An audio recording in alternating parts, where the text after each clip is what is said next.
Hello and welcome back to English 520. Today, I want to tell you a story about change. This is the story of Kane, a 50-year-old man living in Taipei. Kane is not a genius, and he is busy just like all of us. But Kane found a way to make English a friend, not a burden. This story is specially designed. Simple words, slow speed, and natural repetition. Your job is simple. Relax, listen, and let the English flow into your mind like cool water. Let's start Kane's journey right now. Chapter 1, The Yellow Taxi and the Early Morning. Kane wakes up very early in the morning. The city is still silent, as if it is sleeping deeply. He is a taxi driver. In Taiwan, yellow taxis are everywhere on the streets. They look like yellow bees flying back and forth all day. Kane sits up and stretches his body. He does not touch his phone. He does not check social media. He does not check messages. Kane wants his mind to wake up gently. He looks at the clock on the wall. The hour hand is at number 5. Kane whispers, "It is 5 o'clock. It is early." He feels the cool air of the morning. No one bothers him. No car noises, just silence. Kane goes into the bathroom. The light turns on, and he looks in the mirror. He sees his face, a little tired, but still warm. A few small wrinkles around his eyes, little stubble on his chin. Kane smiles and says, "I am awake. My face is fresh." He does not try to speak long, complex sentences. Kane knows his English is not perfect yet. He chooses short, easy, and clear sentences. He picks up his toothbrush. It is a familiar feeling every morning. He thinks, "This is my toothbrush. It is blue. I am brushing my teeth." After getting ready, Kane goes outside. The early morning air wakes him up. His yellow taxi is parked right in front of the door, shining under the streetlights. Kane puts his hands on the steering wheel. It feels familiar, like touching an old friend. He smiles and says, "Hello, car. You are clean. Let's go." This is Kane's way of learning English. He names everything he touches, everything he sees, everything he does. Simple, easy to remember, and most importantly, it makes him feel more confident every day. Chapter 2, The 7-Eleven Convenience Store. Before starting his workday, Kane always stops at a 7-Eleven near his parking spot. In Taiwan, convenience stores are everywhere. You walk a few steps and you see one. The sign is bright and the white light shines out, making the street look brighter. Kane pushes the door open and the automatic door makes the familiar sound, ding dong. That sound is like a morning greeting. As soon as he walks in, Kane switches the language in his head to English. Not his mother tongue, not Chinese. This is his little exercise. He looks to the left and sees the pot of tea eggs steaming. The warm smell spreads through the shop. Kane thinks, "The eggs are hot. They smell good." He walks to the coffee counter. The smell of fresh roasted coffee wakes him up more. Behind the counter is a young staff member. His face looks a bit sleepy, but he is still smiling. Kane stands there, practicing a short sentence in his head. "I want 1 black coffee. No sugar." When it is his turn, Kane speaks slowly, pronouncing every word clearly. The staff member understands immediately, nods, and smiles. He hands Kane a hot cup of coffee. The aroma lifts his mood. Kane whispers to himself, "Hot coffee. Good morning." He realizes something when he does not try to think too hard. When he speaks simply, the fear disappears. He does not need to be perfect. He just needs to be brave enough to try. Chapter 3, The Crowd and the Scooters. Kane starts the engine and begins his real workday. Taipei streets at 8 a.m. are crowded, like a river full of people and vehicles. Scooters fill the road, squeezing together like a school of small fish. In the past, this scene made Kane tired. He used to get annoyed when there was a traffic jam, when scooters cut in front, or when he had to stop and go constantly. But now, Kane has a new game. Traffic =English class. He looks through the window and sees dozens of scooters. Kane starts describing everything with super short sentences. Many scooters. One red scooter, one blue scooter. He sees a woman wearing a yellow raincoat, even though it is not raining. He thinks quietly, she is wearing a raincoat. Maybe it will rain. The traffic light turns red. He speaks softly, like a live commentator, red light. Stop. When the green light turns on, he continues, green light, go. Each simple sentence helps Kane stay calm. Instead of getting angry at the chaotic traffic, he turns himself into a life commentator. And in that way, English flows into every small moment of his day. Chapter 4. The Tourist and the Practice Opportunity. Around 10 a.m., Kane gets a call near Taipei 101. He arrives and sees a young tourist, a Westerner, wearing a backpack almost as big as a person. When the man opens the car door and speaks English, Kane's heart beats faster. This is the real-life test. The young man says, "Hello, to the night market, please." Kane swallows, takes a deep breath, and smiles. "Okay, which night market?" "Shilin or Raho?"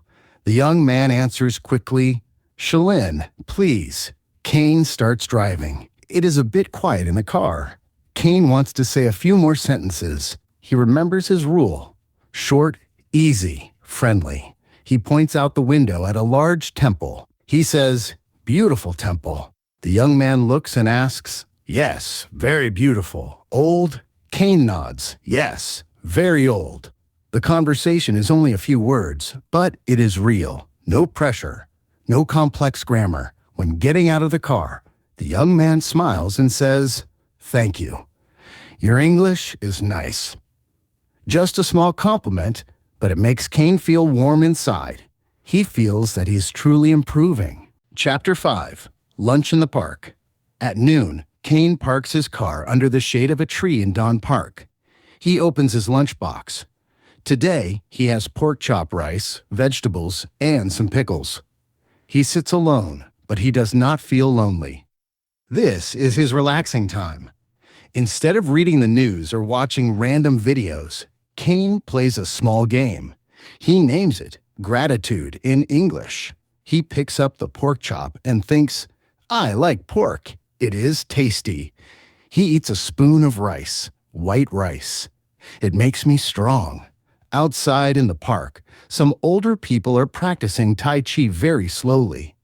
A dog runs around playing with its owner. Kane looks and whispers, "The dog is running.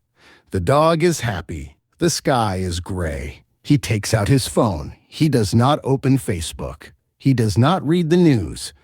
He opens YouTube. He goes to English 520. A video about family vocabulary starts playing. He hears the word grandson. Kane thinks about his grandson, his cute little face. He says softly, "I love my grandson." For Kane, learning English does not need a desk or books. It just needs an open heart and a little joy. Chapter 6. The GPS Navigation. In the afternoon, Kane does something bold. He changes the language of his Google Maps to English. At first, it sounds very strange. The GPS voice speaks loudly. "Turn left in 200 meters. Kane repeats, "Turn left." "Okay." The GPS continues, "Go straight." Kane answers softly, "Go straight." "I understand." Sometimes Kane cannot listen fast enough, and he makes a wrong turn. He laughs by himself. "My mistake. Sorry." Every time he makes a mistake, he learns a new word. Today, the word is, "Oh, turn." A simple word, but a lesson he remembers for a long time. Now English is like a friend traveling with him on every road in Taiwan. Chapter 7. The Fear of Age. As the sky gets dark, Kane drives home. The streets are less crowded, but sometimes a scary voice appears in his head. It says, "You are old, Kane. You are 50. Why learn? You will not remember." That is his biggest enemy. Not grammar, not vocabulary, but limited belief. But Kane does not give up. He keeps a small notebook on the passenger seat. Every time there is a long red light, he opens it and writes 3 short English sentences about his day. Today, he writes, I drove many people. I drank good coffee. I am learning. I am not old. He reads the last sentence very slowly. I am not old. Kane knows this. The brain is like a muscle. If you exercise, it gets strong. If you stop, it gets weak. Age is just a number on his driver's license. But his spirit is still bright, still young, and still learning every day. Chapter 8. The Snake Incident. That night, Kane works until almost 11 p.m. His stomach is growling loudly. He is tired, but his hunger is very awake. He pulls over at a small food stand under an overpass. The smell of fried food makes him swallow. He looks at the menu. He just wants to buy a light meal to eat before going home to sleep. Inside his head, he repeats, snack, snack, snack, so he does not forget. Kane walks to the counter. The young female staff member is about 20 years old, with a ponytail, playing on her phone. Seeing Kane, she smiles, hello. Kane takes a deep breath. He feels confident because he practiced this sentence 10 times in the car. He speaks every word clearly. I want a snake, please. The girl stops moving. Her eyes open wide. A snake? You want a snake? No snake here. Kane is confused. He thinks she does not understand. He points to the bag of chips on the shelf. Yes, snake. Small food. I want that snake. The girl suddenly bursts out laughing. Snack, snack, not snake. A snake is an animal. Kane's face turns red like a tomato. His heart beats fast. He feels silly, like a first-grade student using the wrong word. But just a second later, Kane laughs loudly too. He scratches his head and says again, oh, sorry, snack. I want a snack. The girl hands him the bag of chips. Kane holds it and tells himself, this mistake is funny, but it is not scary. And from now on, I will remember the word snack forever. That night, eating chips in his car, he laughs alone like a child who just played a prank. And it is true. From the next day on, whenever he sees chips, Kane remembers the snake. Mistakes are his funniest teachers. Chapter 9. Recording in the Rain. In Taiwan, the rainy season means rain everywhere. Rain from morning to night and from night to morning. That day, Kane parks his car by the road to wait for a passenger. The rain sounds like a drum on the car roof. It is quiet inside, and the cold air touches the window. Many other drivers sleep at this time, but not Kane. He takes out his phone and opens the recording app. He calls it his mini teacher. He presses the red button and starts speaking. His voice is slow and steady. Hello, Kane. Today is rainy. The rain is heavy. The sky is dark gray. The window is wet. Many people have umbrellas. One umbrella is red. One umbrella is yellow. I feel a little cold, but the car is warm. I am waiting for a passenger. When he finishes, he presses stop. The first time he listens, Kane thinks his voice sounds strange, stiff, and shaky. His English sounds like a robot with a cold. Kane wants to delete it, but then he thinks, no, keep it. Let's see if I change in 30 days. And it is true. 1 month later, when it is raining again, he listens to the old recording. He is surprised. The voice in the recording sounds like a different Kane, shy, weak, and not confident. But Kane's voice now is deeper and more natural. He realizes he is improving, even if he does not see it every day. For Kane, the phone is not just for calling. It is a mobile studio. It is a mirror to show him getting stronger, little by little. Chapter 10. Planting Grammar Trees. Kane is scared of thick grammar books. Looking at the rules makes him dizzy.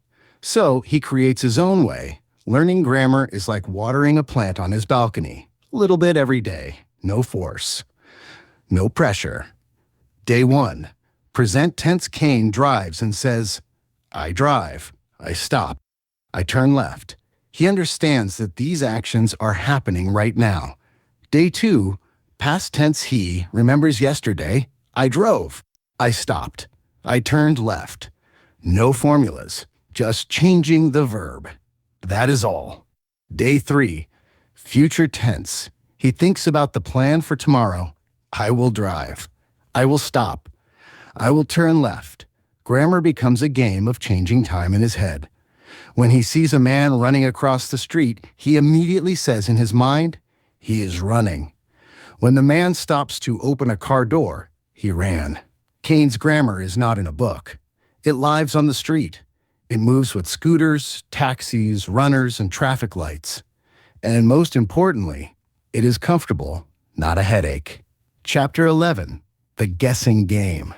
Rush hour at Zhongshan East Road intersection is always very slow. The red light lasts 90 seconds. For Kane, this is golden time. He looks at the people crossing the street and starts a game he names Guess Who. He sees a man in a suit with shiny hair holding a briefcase. Kane whispers. He is a businessman. He looks tired. Maybe he works too much. He has a black bag. Then he sees 2 young girls, giggling, holding large cups of bubble tea. They are friends. They are happy. They like bubble tea. They are talking fast. Next is an old lady wearing a hat to cover the rain. She is slow. She is careful. She wants to go home. It is that simple.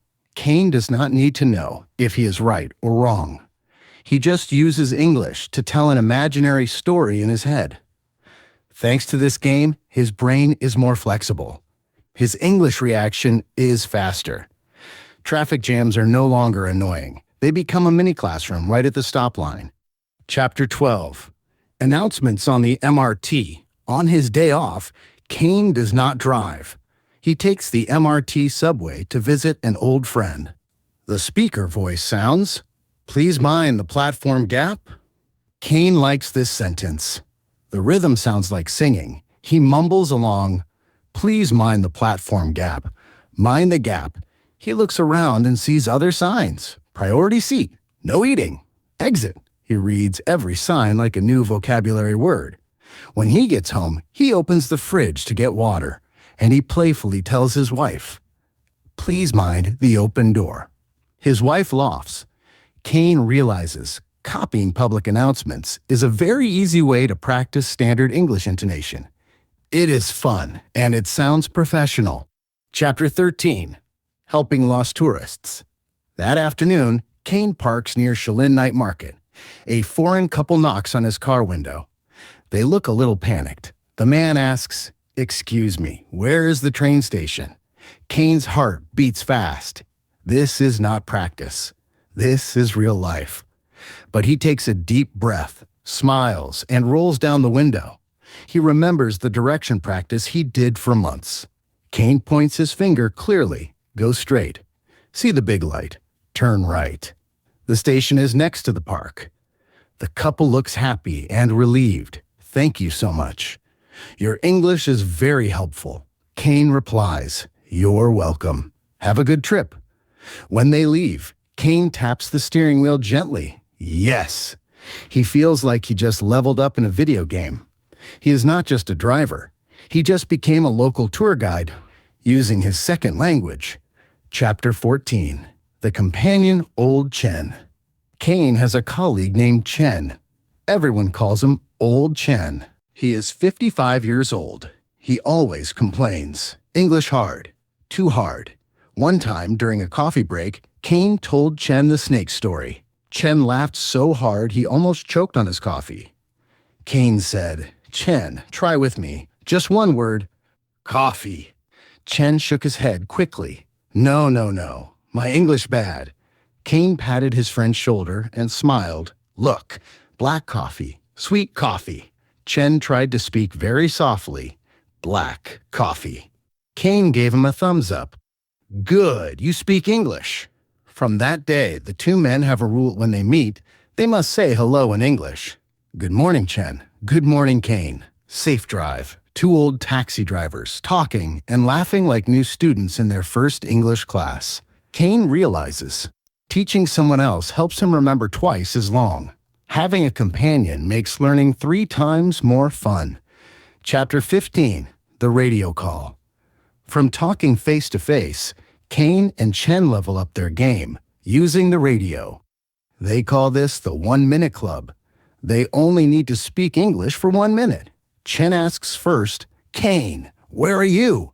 Kane looks at the rain outside the window and answers, "I am at Taipei 101.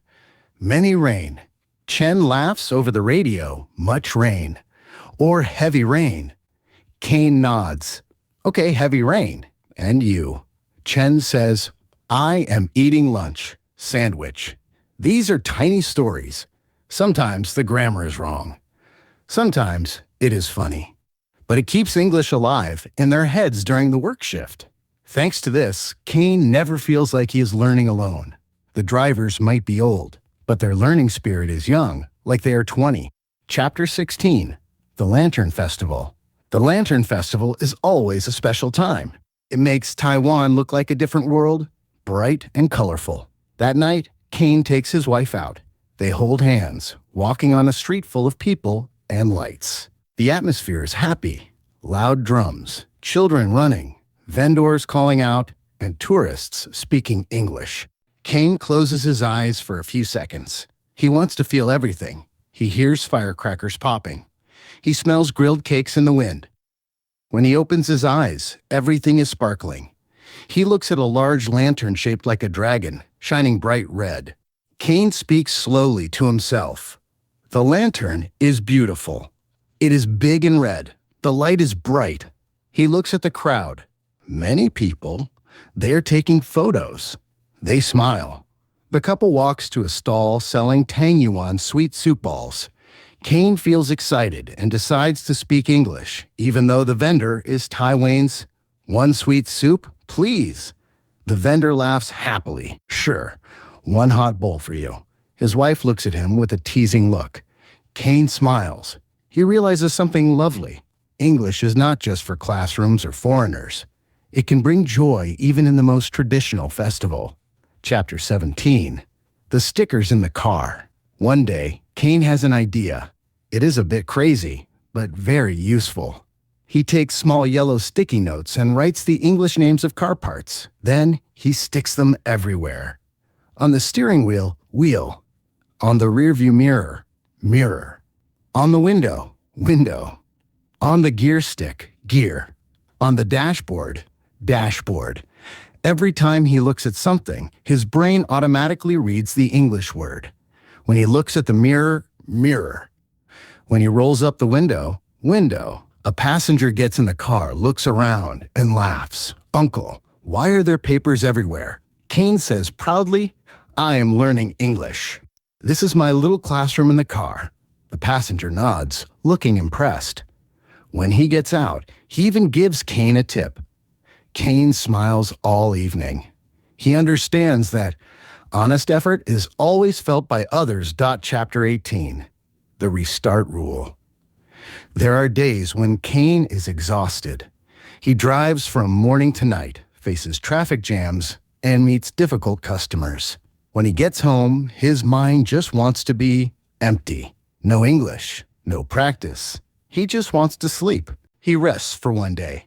Then 1 more day. Kane starts to blame himself. Did I give up?